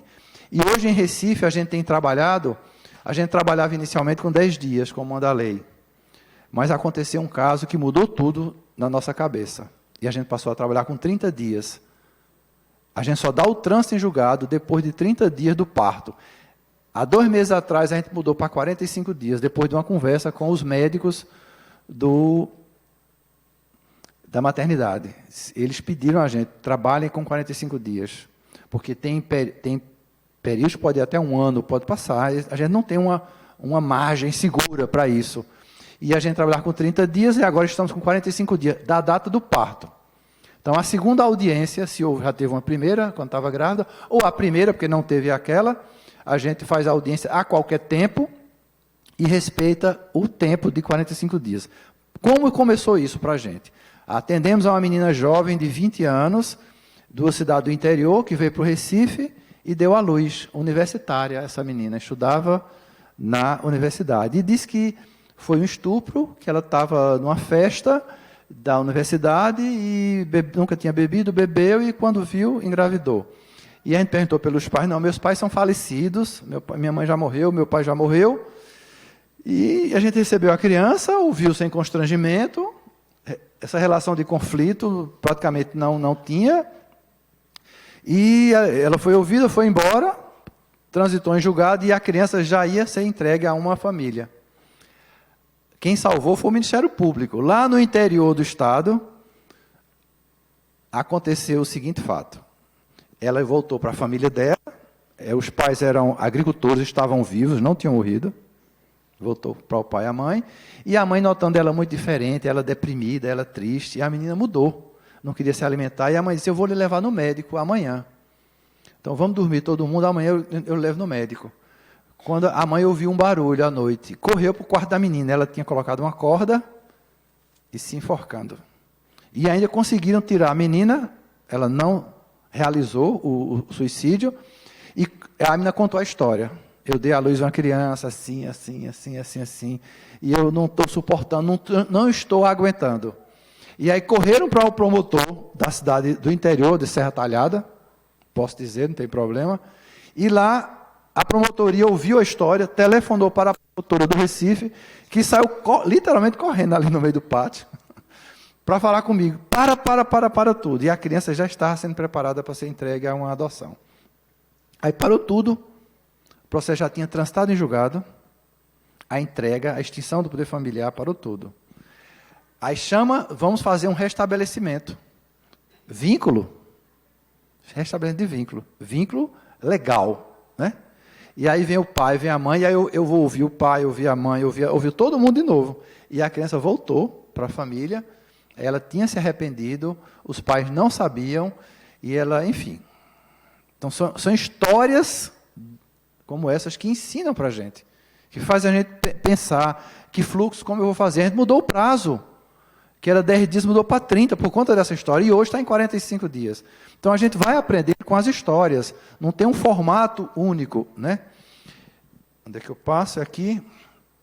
E aí a gente vem nessa discussão, o que é abandono, o que é entrega, o direito da mulher não exercer a maternidade, o direito da criança à convivência familiar e comunitária. Um dos livros que ajudou muito a gente foram esses 3 livros aqui. Esse é um livro chamado Abandono e Adoção, Contribuições para uma Cultura da Adoção, Cultura da Adoção 2. É da Terre des Hommes, é de Fernando Freire, quem organiza esse trabalho. Esse livro é antigo, viu, gente? Vocês nunca ouviram falar desse livro, não, porque ele é de 94. 1994, e já se discutia isso. Outro livro também ajudou, foi esse aqui, Maria Antonieta Pisano Mota, vocês devem conhecer, Mães Abandonadas, a entrega de um filho em adoção. Ela, inclusive, foi convidada nossa, veio na Universidade Católica fazer palestras para a gente. E outro é Mães Encarceradas e Filhos Abandonados. Esse é de uma professora da Universidade Católica, de Carina Vasconcelos, é uma coletânea também. Então, a gente começou a entender que esse não era abandono, que era uma entrega, a diferença entre abandono e entrega. Nós entendemos que tudo era abandono, mas a entrega é um ato de amor. E eu gravei a fala de Saudade aqui. Ama quem entrega e ama quem recebe. Eu gravei a fala dela. Quem está fazendo a entrega, às vezes está fazendo como um ato de amor. E a gente tem que identificar isso e abrir o espaço no acolhimento e no atendimento para que isso venha à tona. As mulheres chegam para o acolhimento, gente, e as profissionais falam muito isso, que elas chegam numa postura corporal, sabe, desconfiada, e saem do atendimento, elas saem, sabe, com outra postura. Porque é dito, é falado para elas de um direito que elas não sabiam que existia. E o programa começou no boca a boca, circular. Em 10 anos, todo mundo já sabe que o programa existe na cidade. E hoje a gente, quando recebe essas mulheres, muitas não vêm mais pela maternidade, não vêm mais pelo pré-natal, não vêm mais pelo PSF. Elas vêm direto para o judiciário. Eu tenho uma mãe que já é a 4ª criança que ela vem entregar, já é freguesa nossa. Eu acho ótimo esse serviço de vocês. Eu estou rindo, mas é sério. 4ª criança, e o pessoal já conhece ela. Mas e a promotora diz, olha, você não quer ser encaminhada para fazer ligador de trompas? Eu disse, não, eu não quero ligar trompas, não. Eu quero ter filhos. Eu estava comentando com o Paulo que eu atendi uma mulher ontem que teve 19 filhos. Uma mulher feliz, realizada, entregou 10 filhos dos 19. E a promotora perguntava, doutora Ana Maria Maranhão, que é a nossa expertise nesse programa, mas a senhora teve 19 filhos, quantos a senhora criou? Eu estou com 9, mas eu recebo ajuda. Mas, doutora, como é que eu vou criar 19? Eu já tive sabendo que ia dar. Assim, eu estou muito realizado e muito feliz em poder ter filhos. Vim fazer a ligadura agora, com 49 anos, desse último menino que estava com filho de 6 meses, porque o médico diz, venha antes, porque a senhora, quando chega aqui com a dor do parto, não dá tempo de fazer cesárea, que é pof, saiu. A mulher é uma parideira de mão cheia. E ela é realizada porque ela coloca filhos no mundo e entrega para as pessoas. Vai a gente entender isso. É um abandono? É uma entrega? Não, é uma realidade diferente, que nós, às vezes, não conseguimos alcançar. Daí a necessidade dessa escuta e dessa atenção com muito mais cuidado. Bom. Hélio. Sim, acabou meu tempo? Não. Pelo contrário, eu estou achando ótimo aqui. Mas, para a gente permitir também um tempo do debate, se a gente pode combinar. E aí, assim, porque eu acho que é rico também o momento de questionamentos, alguém fazer, né, a plateia interagir, né? Perfeito. Então, você acha que dá certo mais 15 minutos, depois a gente abre para ter um tempo de debate? Perfeito. Dá certo? Vai dar 9 da noite, a gente ainda está aqui. Mas vamos lá, eu vou acelerar um pouquinho. Esse é um dos textos do livro. O amor materno não como instintual e universal. O amor materno, ele é uma construção cultural e social, e de ordem religiosa. Né? O amor de Maria, o amor da Mãe de Cristo, o amor bíblico, né, da mãe. Isso é cultural, é construído. Né? E isso é que é difícil. Isso é um arquétipo. Isso é um arquétipo dos mais fortes. O amor de mãe. Nós não vamos desconstruir esse amor de mãe. Quem que somos nós para desconstruir esse arquétipo? Mas nós precisamos desconstruir a perseguição que é feita e a condenação que é feita sobre quem não está dentro do arquétipo. Né? Aí é que está a pegada do programa, de você não querer dizer, não, culturalmente é assim, a gente não vai mudar isso não, gente. É muito forte, não se muda isso. Mas a gente desconstrói o tratamento que é dado sobre isso. E aí nós temos a necessidade de identificar e minimizar esses fatores que levam ao rompimento. A gente escuta, quer saber por quê, a história, e cada caso vem com muitas histórias, não dá para contar aqui, só numa oficina que a gente tem esses dados. Nós reduzimos o abandono de crianças em Recife, nós tínhamos isso permanentemente. Criança encontrada em valas, em esgoto, em lixo, e hoje isso diminuiu, né, reduziu muito em Recife. Diminuiu o número de adoções informais. Aquelas que as maternidades tremem de medo, porque não tem como controlar, não sabe o que aconteceu, desconfia que foi uma enfermeira, que foi uma técnica de enfermagem, desconfia que alguém passou na frente, e às vezes o médico se envolve, a médica se envolve, todo mundo com o coração desse tamanho e uma ação humanitária, mas quando vê, está envolvido numa situação criminosa, sem querer. E aí as maternidades queriam muito esse programa para tranquilizar, para poder trabalhar com mais calma, e dizer, não, tem um programa, não é assim não, peraí. E isso hoje foi criando essa cultura muito favorável. E agilizar, aí dos objetivos específicos, agilizar a colocação da criança em família substituta, né, porque aí é rápido pelo cadastro, dando essa celeridade processual. Atenção, nos procedimentos, doutor Sacha, nós atendemos sem agendamento. A equipe atende, não dá para agendar. A mãe quer ir, não pode vir hoje não, vai ter que marcar. Não dá. Eu já fui atender a uma mãe e eu vi na maternidade. Ela é uma gravidez de risco, ela estava no IMIP, eu fui com o laptop na mão, a promotora, a gente sentou na cama e ouviu e fez a audiência. Não dá para esperar, não. Então, a gente não tem nenhum agendamento. E a audiência é aberta. Qual é o dia da agenda do Mais Legal? É a hora que chegar, entre uma audiência e outra, eu paro tudo e faço. Ou tem uma atenção especializada de todo o sistema, desde a maternidade, né, desde o atendimento pré-natal. Quando disser que é uma entrega de uma criança, o atendimento tem que ser prioritário. E assim, de uma forma ou de outra, a gente cria na rede, desde a porta de entrada, lá do pré-natal, até a hora do parto, até a hora da entrega em juízo, toda a rede que faz a entrega de criança, a gente cria uma atenção privilegiada no sentido de ser especial, de ser mais rápida, de ser mais célere, porque não dá tempo. Se a gente não fizer assim, os famosos atravessadores que compram crianças, que vendem, aparecem. O nosso maior medo, doutor Sacha, é que o nosso cadastro vazasse e alguém pegasse a lista de mães que estão sendo atendidas, de mulheres que estão sendo atendidas pelo programa. E ir atrás dessas pessoas com endereço, tanto que a gente não registra nada. Não põe nada em papel, o relatório não põe o nome, a gente tem medo que vaze, que passe e que isso seja usado indevidamente. Dos resultados encontrados, esses resultados aqui são de 2017. Eu já estou com os dados novos de 2018 e eu vou trazer para vocês aqui. Deixa eu ver como é que eu faço aqui. Quem me ajuda aqui? Rapidinho. Enquanto isso, vamos... Acho que eu tenho que fechar aqui de novo, é? Minimizar, né?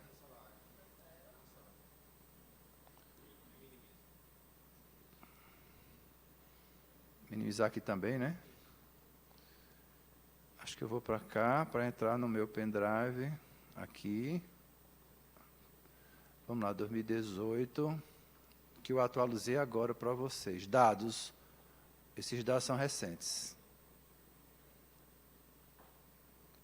A gente fez uma atualização até 2018 e nós estamos lançando um livro agora sobre...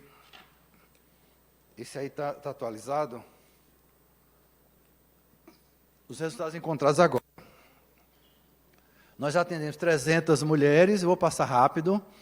Do perfil de atendida, atenção, quantidade de mulheres acolhidas, 267. A amostra utilizada para a coleta de dados, 113 casos. E a gente vê das maternidades conveniadas, demanda espontânea, olha aí o que aumenta a demanda espontânea, e conselho tutelar. Então, nós temos o maior índice, 49% das maternidades. É a principal porta de entrada. Faixa etária das mulheres. Surpreendeu a gente.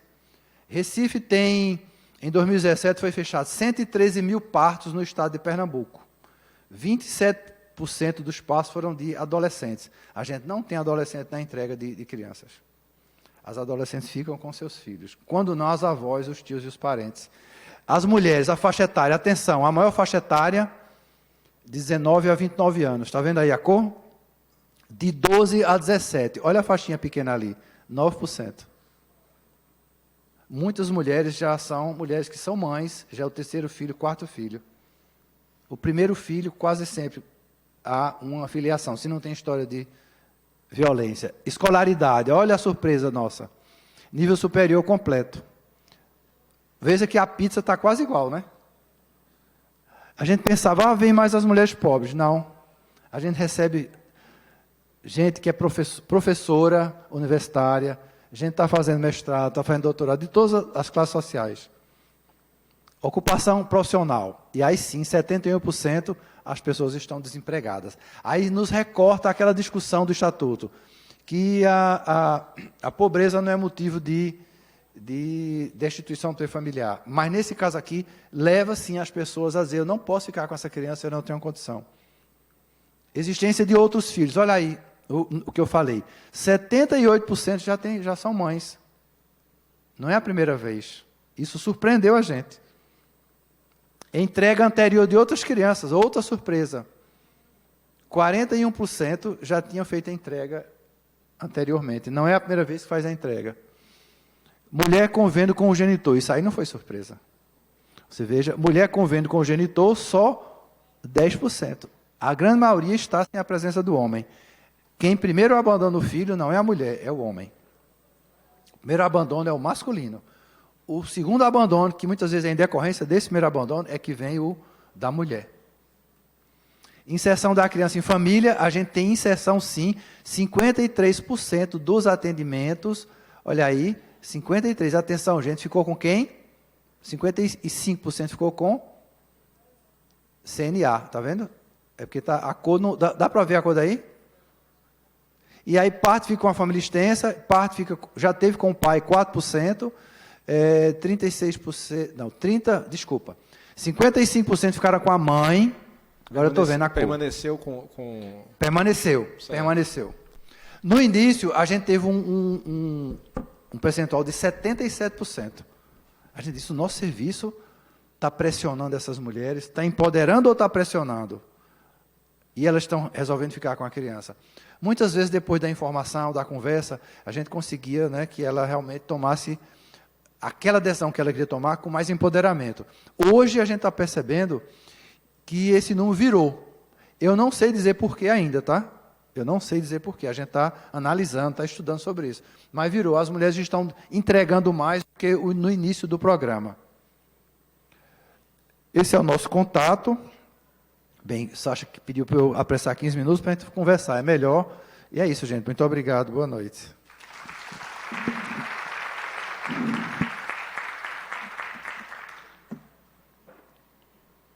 Muito, muito bom, Hélio. Muito obrigado. Acho que trouxe muitos pontos aqui para a gente refletir e debater, né? Assim, agora eu acredito que é um momento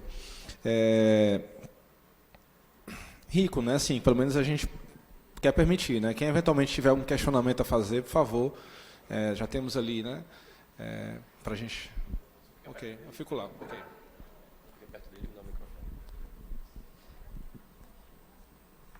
Quem foi?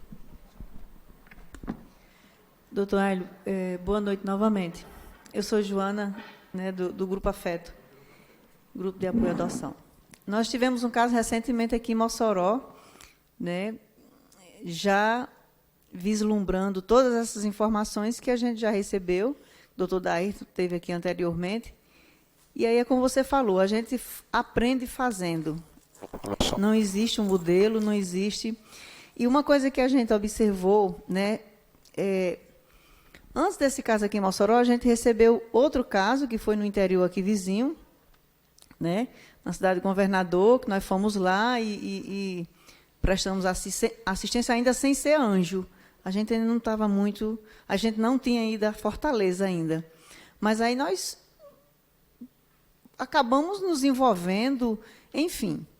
E aí ela desistiu. E pelos motivos que você apresentou. O pai não assumiu, o primeiro abandono foi o do pai. E aí ela não queria nem que o carro da vara fosse lá, o carro do Conselho Tutelar, para não dar na vista dos vizinhos. Enfim, essa história toda realmente é relatada pelo senhor. Mas aqui, nesse caso que houve em Mossoró, que foi muito bem articulado, foi uma experiência muito grande, muito boa.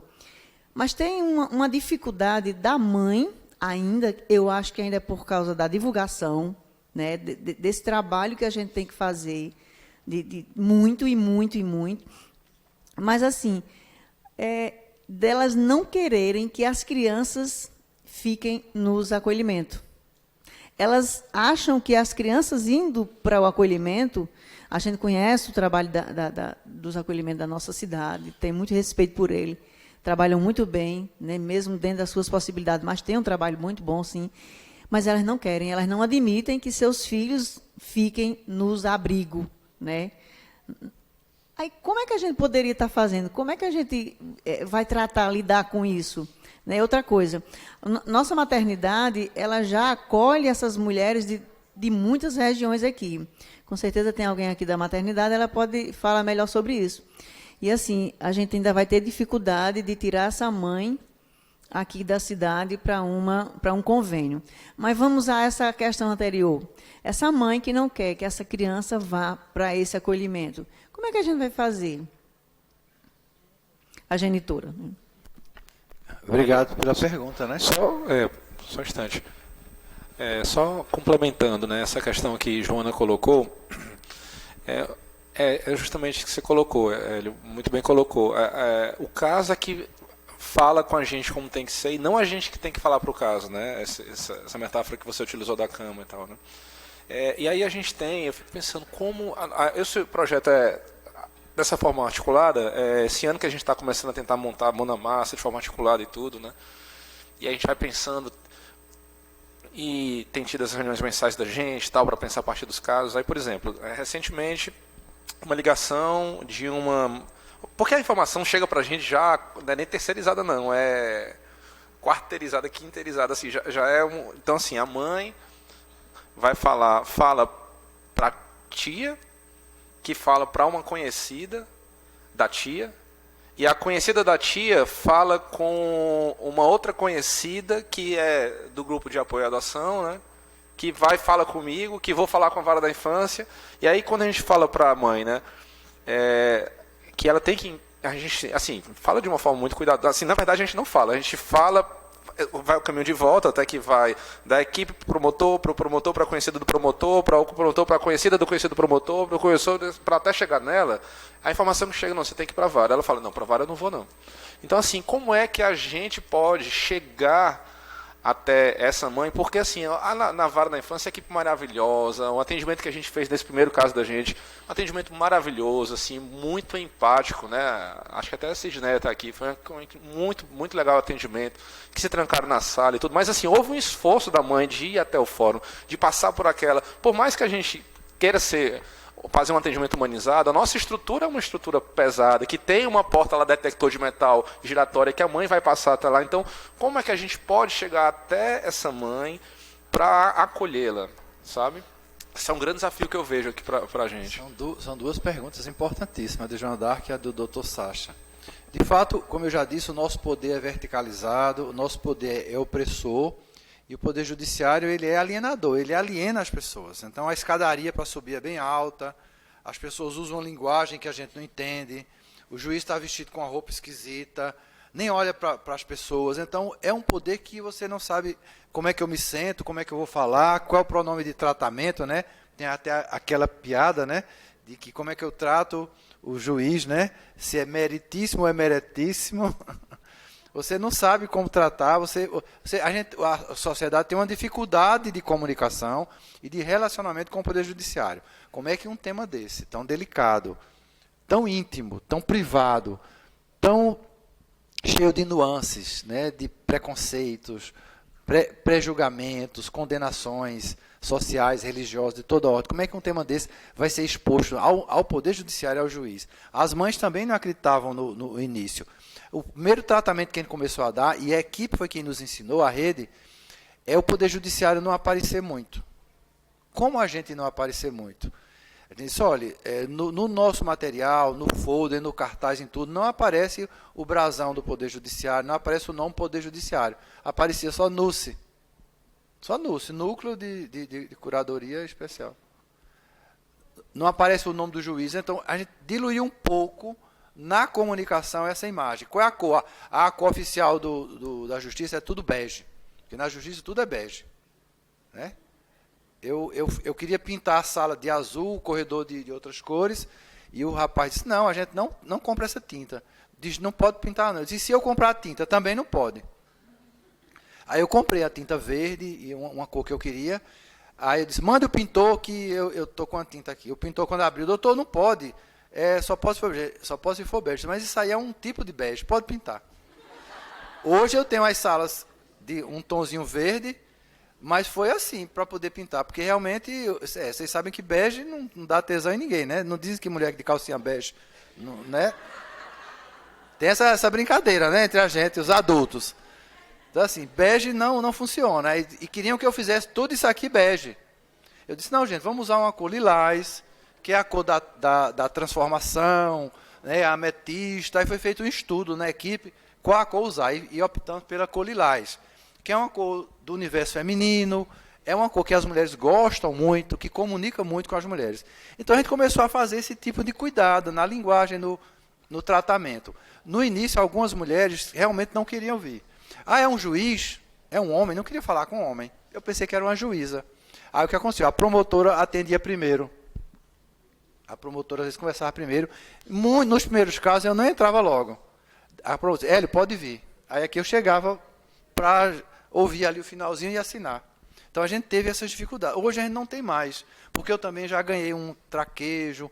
Ou seja, quando a mulher chega e é atendida no segundo andar, no terceiro é que eu estou, ela é atendida lá, ela não sobe sozinha, ela sobe acompanhada.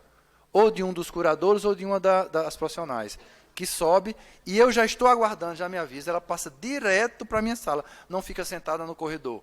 Mãe legal, mulher que quer entregar a criança, não pode ficar sentada no corredor. todo mundo passando, é ela ali, é ela que vai entregar, olha ela ali, é aquela ali. Ela não pode. É atendida e passa direto. Então ela fica lá na sala com a equipe, só sobe e passa direto. Tudo para evitar esse momento difícil. E realmente as mulheres, João d'Arc, elas não querem...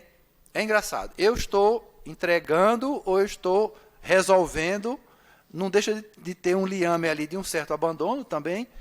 E eu, no entanto, eu estou preocupado com aquela criança. Para onde ela vai? A gente começou a dizer, olha, a gente não pode entregar essa criança a qualquer pessoa. Nós temos um cadastro nacional de adoção. Nós vamos esperar esse prazo de 45 dias do parto, que é para você pensar sobre isso que você decidiu aqui.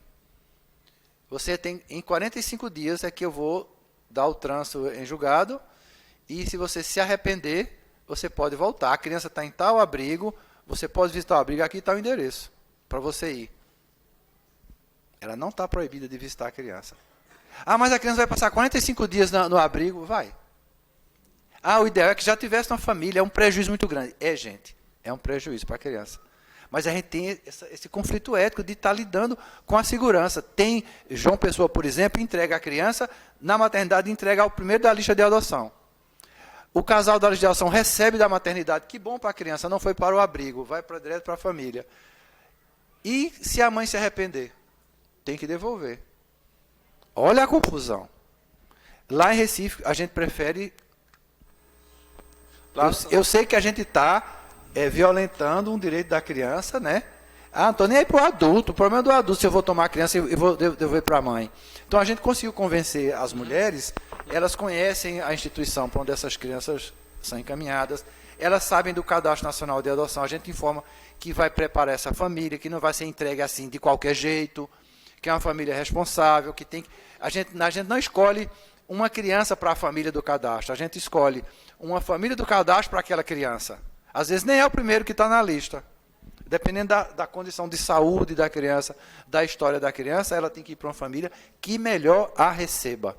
Então essas questões todas, você tem razão, elas são muito delicadas, e a gente teve que ir com muita calma para tentar hoje ter digamos assim, vários fluxos que aconteçam de acordo com aquela necessidade. Esse fluxo dos 45 dias, digamos assim, é o fluxo inicial que vocês têm para todos os casos?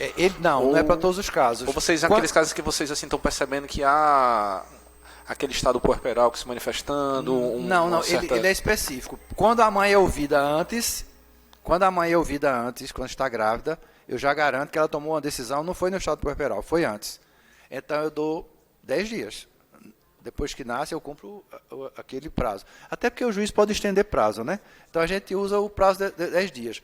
Quando eu não ouvi essa mãe no prazo anterior, na gravidez, só ouvi depois que nasceu, aí eu respeito os 45 dias. A gente teve até um caso de uma mãe que foi ouvida antes, e quando ela deu à luz à criança, ela entrou numa depressão, porque ela era uma pessoa depressiva, ela era de uma cidade perto do Recife, ali onde fica Porto de Galinhas, de Pojuca, e ela, na maternidade, ela disse, perguntaram, porque tem uma coisa da maternidade que a gente discutiu com as médicas.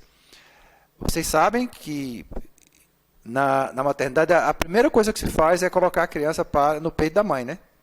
Assim que nasce, é um procedimento. E a gente teve que discutir isso com o pessoal da maternidade. No Mãe Legal não pode fazer assim. E nasceu, preparou a criança, deu atendimento, pá no peito. E às vezes a mãe não quer amamentar. Mas é um direito da criança. E aí, gente? Ela não quer amamentar, ela não quer nem ver a criança. Foi fruto de um estupro, de uma história de violência. Ela não quer ver. E aí cada caso também é um caso. E aí terminou. Nesse caso da mãe de Pojuca, quando colocaram a criança, ela aceitou a criança para amamentar. E começou a desenvolver uma relação com a criança na maternidade, pela amamentação. E continuou com o desejo de entregar a criança. Aí ficou aquela coisa, ela amamentou, ela botou no peito, mas ela disse que quer entregar, mas ela está depressiva. E agora? Aí teve que ter um atendimento especial. A gente esperou até mais de 45 dias.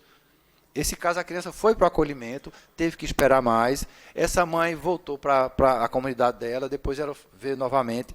Atenção, eu vi alguém dizer, o carro vai não sei na casa de não sei quem. A gente não vai na casa de ninguém, não tem busca ativa nenhuma, o serviço está disponível para a mulher, ela vem se ela quiser. Não tem nem passagem, nem carro, nada. O judiciário não se mexe. A gente faz o acompanhamento pela rede, de assistência pré-natal, pela rede, os ofícios, os telefonemas, os contatos, mas a gente não vai fazer busca e traz essa mãe e leva para lá. A gente não faz isso. Pode ferir a autonomia dessa mulher, o exercício da vontade dela. Ela tem que vir por conta própria. Ela tem que encontrar um meio de dizer, eu não desejo a criança, eu quero entregar, e é uma manifestação de vontade. Para a gente isso é importantíssimo. A gente não pode fazer essa busca, porque senão a gente vai prejudicar a nossa avaliação de que se essa vontade está sendo real ou não. Pessoal, mais algum? Pois não.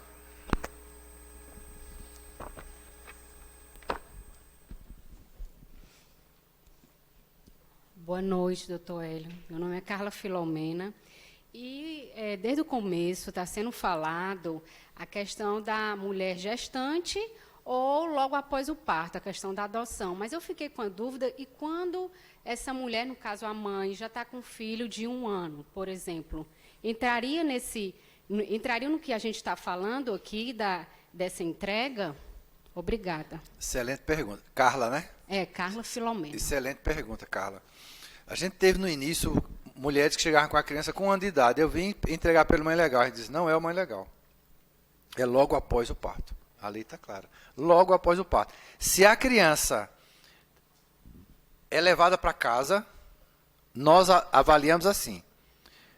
Se ela não manifestou essa vontade na gravidez, ela não manifestou na hora do atendimento do parto, e ela vem manifestar depois que levou para casa, 6 meses, 1 mês, 15 dias, 1 semana, não é do mãe legal. É uma entrega, é abandono, é destituição do familiar. Se a criança se a criança ocupou um lugar na família, um lugar, um berço, uma cama, uma rede, um colchão no chão, e foi apresentada à tia, à avó, ao irmão, se ela ocupou esse lugar dentro da estrutura familiar, houve um desejo. Eu não sei qual é, não dá para a gente avaliar. Houve um desejo e essa criança ocupou esse espaço. Não é uma ausência de desejo, não é uma ausência de filiação. Pode ser uma outra coisa. Algumas mulheres, que eu tive um caso, que a mulher chegou lá e disse, eu quero fazer a entrega da criança. Esse eu quero entregar. E a gente entendeu, esse por quê? Não, porque eu já tenho 2 filhos, esse é o segundo, e o pai é filho dos 2. Ele não reconheceu o primeiro, e esse eu entrego. O nome dele é esse, ele mora em tal lugar, então em tal lugar. Ele chamou o pai. Não, eu não quero fazer a entrega não da criança. Ela disse, olha, eu só não entrego se você registrar o outro. Veja que quando a gente cria o serviço, a gente cria uma demanda. E elas começaram a usar a gente, a manipular no empoderamento dela. Ela disse, não, eu vou registrar o outro e vou registrar esse também, não entregue não. E a gente sabia o que estava acontecendo, ela foi orientada, explicou que o programa não era para isso. Nesse caso, ela não fez a entrega. Então, muitas vezes o programa ele é manipulado, ele é usado pela mãe, que não é a mulher, é uma mãe, na realidade, que quer o filho, e ela chega depois, eu quero fazer a entrega. Porque ele não quer reconhecer, e eu vim fazer a entrega. Eu pensei que quando eu levo essa criança para casa, ele fosse reconhecer. Mas ele não quer. Na realidade, ela quer o reconhecimento da paternidade, ela não quer fazer a entrega da criança. Então, a gente tem muita atenção com isso, o Ministério Público de lá tem muito cuidado com isso. E a mulher abandonou a criança na maternidade, outro caso. A mulher abandonou na maternidade, sumiu. O caso é do mãe legal, porque ela disse na maternidade que não queria a criança. Mas ela, pé na bunda, fugiu. Não é do mãe legal. Não tem a mulher para eu acolher a mulher e saber as razões dela. É abandono, aí não é entrega, é abandono. E é o Ministério Público que vai entrar com habilitação direta no cadastro, pelo abandono. Houve um abandono e a promotoria entra com habilitação direta no CNA da criança. Não tem habilitação só para famílias que querem adotar, tem habilitação também de crianças.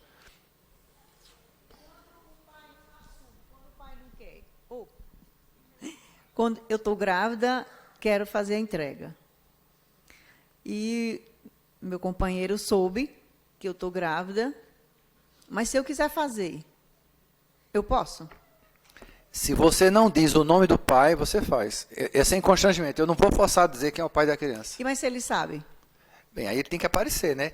Nós temos uma promotora lá chamada Daísa. Ela está aposentada agora. Ela dizia, vamos acabar com essa história de ficar atrás de homem.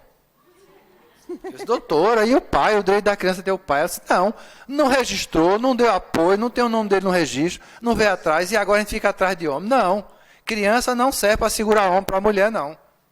Não vou usar a criança para segurar homem, não. A criança tem o seu direito. Se o pai não apareceu nunca reconheceu, aí ficar agora usando o programa para segurar esse homem, para segurar esse pai, não, ela brigava, a nossa promotora brigava com isso. E eu até que eu fazia isso antes, sabe?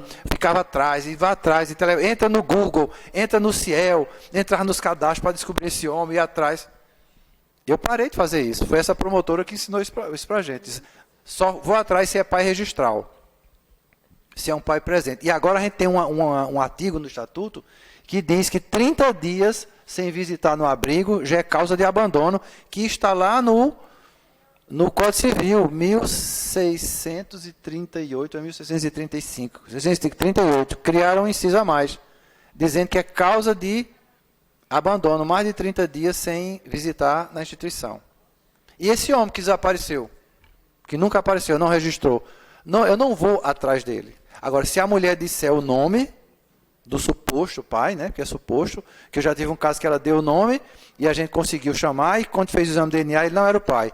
Aí então deve ser outro, aí deu o nome de outro. A gente não foi mais atrás. Ela quer entregar, recebeu a criança.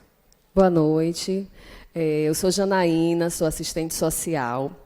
E primeiro eu gostaria de parabenizar, porque eu fiquei encantada com sua fala, né? Assim, eu como assistente social, a gente precisa de pessoas assim como o senhor, no judiciário, na saúde, na educação, e a gente precisa mesmo, além de querer ajudar, ter a questão técnica, né? E a minha pergunta é complementando a da colega ali, porque eu fiquei com a dúvida. Quando a mãe não, eu já estou aprendendo. Quando a mulher dá o nome do pai ou suposto pai, né? E aí vocês vão atrás para ouvir. Que tipo de trabalho é realizado com esse homem? Se de repente ele diz, eu não sabia e agora eu quero a criança, né? Então, que tipo de trabalho é realizado? A criança vai para o pai? Que tipo de trabalho é realizado? Obrigada. Obrigado pela pergunta, excelente pergunta. A gente teve um caso em que ela deu o nome dele e o endereço. E ela disse, eu não quero a criança, mas o pai é esse. Mas a gente chamou o pai, e o pai disse, eu sou o pai mesmo, eu quero registrar, eu vou criar. Ela disse, não, eu não quero que entregue para ele. Ela disse, eu não quero que entregue para ele não. Porque, na verdade, ela queria que entregasse para ele, se ele ficasse com ela. E a gente fez a entrega a ele. Fez a entrega ao pai. Ficou com o pai. Ele foi ouvido, foi feita uma visita domiciliar. Tecnicamente, a gente teve a visita domiciliar, a assistente social esteve presente, foi feita uma entrevista, a psicóloga realizou a entrevista com a equipe a técnica de referência do caso, a assistente social, viu que tinha uma estrutura familiar, morava com a mãe dele, ele não era casado, ele tinha outros filhos com outra mulher, mas morava junto com a avó da criança, né, a mãe dele e as tias. Ele trabalhava, tinha toda uma estrutura e um lugar de recepção da criança. Então a criança ficou dentro. Lembra que do nosso desafio é a manutenção da criança na família? A garantia de que ela está em família ainda é a garantia da família biológica, desde que ela seja socioafetiva. A família biológica não é mais importante do que a socioafetiva. Ela só passa a ser mais importante que a socioafetiva se ela também for socioafetiva. Se tiver esse lugar da criança e o lugar dos afetos.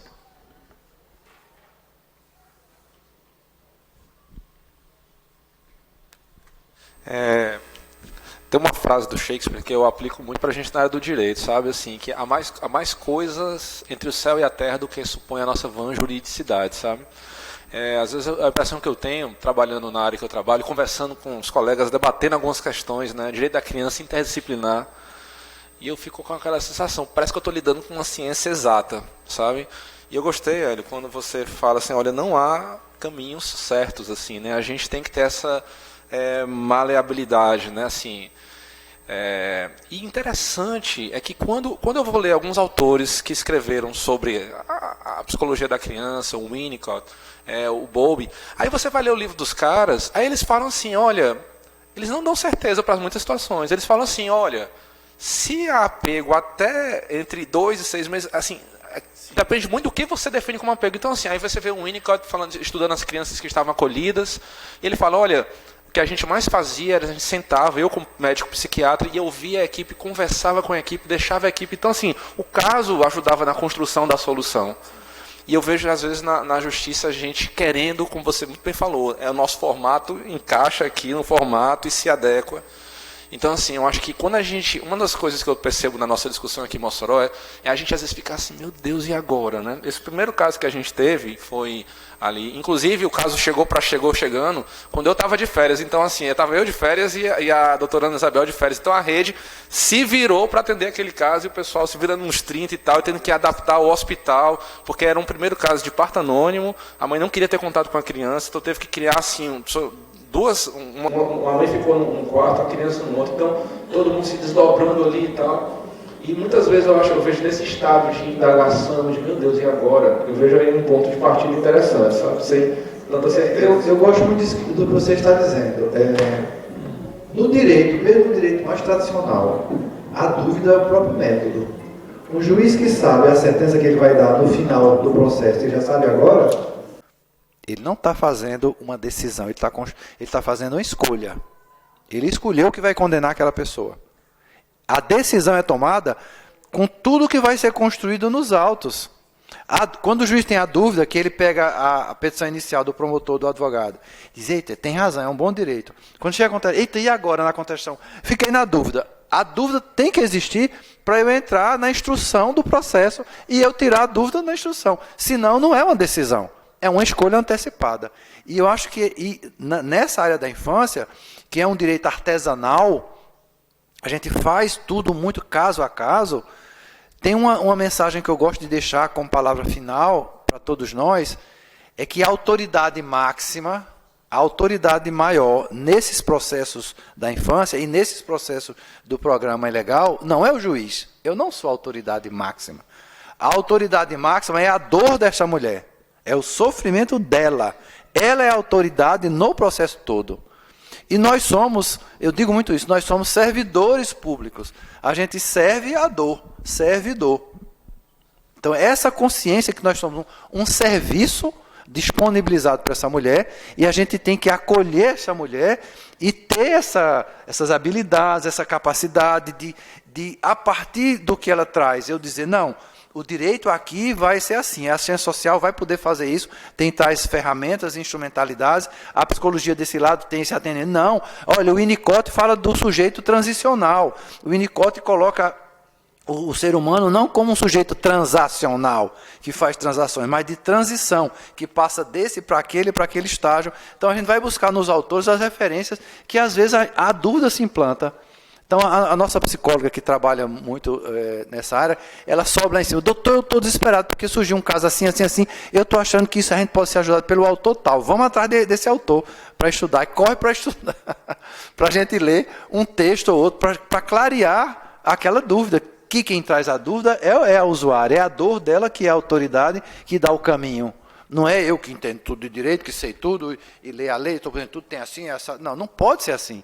Se for assim, a gente não vai acolher. A gente vai recolher criança. O programa deixa de ser de acolhimento e passa a ser um programa de recolhimento de criança para entregar para adoção. E a mãe, para lá. Você só recolhe crianças. Aí perde toda a visão inicial que eu trouxe, feminista, né? A visão de proteção mesmo da mulher e de respeito a todas as mulheres, as que desejam ser mães e as que não desejam ser mães.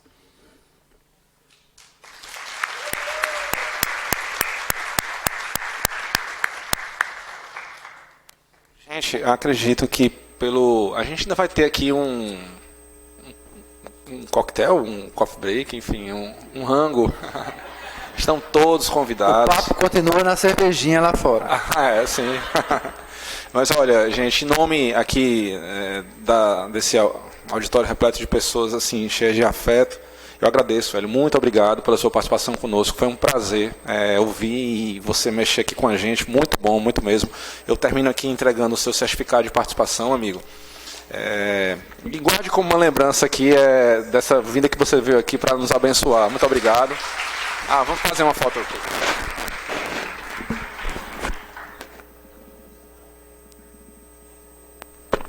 Gente, muito obrigado. Assim, claro.